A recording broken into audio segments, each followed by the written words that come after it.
Hi, this is Rakesh Swami watching Royal Technology. If your snipping tool is not working on your Windows 10 or 11 laptop, so this video is for you. So in this video, we will show you how you can easily fix your snipping tool issue.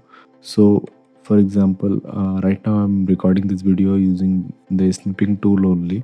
So if you see, I have this application and it is working fine. So maybe in your case it is not working. So how you will fix? So let's see. Just right click on the task start menu, open settings. Once open, you will see apps left side. Click here, then go to installed app. Here you have to search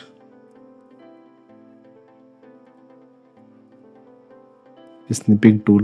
Once you see the snipping tool, click on three dot, then click on advanced option and scroll down little bit. Here you will see three options: repair, reset and uninstall. So first you click on repair.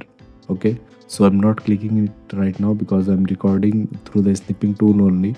So just click on repair and check whether the snipping tool is working or not, and if not, then you click on reset and then check again. If it's still not working, so third option is uninstall. You can click uninstall and this snipping tool will be uninstalled from your machine.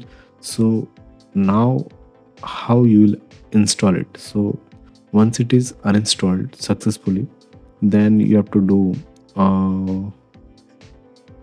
Microsoft Store you have. Okay, so open the Microsoft Store and make sure you are logged in using your ID.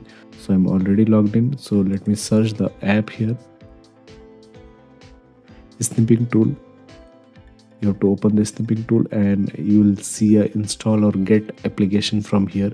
For me it is showing open because it is already installed. So from here you can install or update. Basically you have to install it from here and this issue will be fixed. Once done, you can restart and check the service. And if you are facing any other issue, do let me know in the comment. We will definitely help you. So thanks for watching. See you in the next video.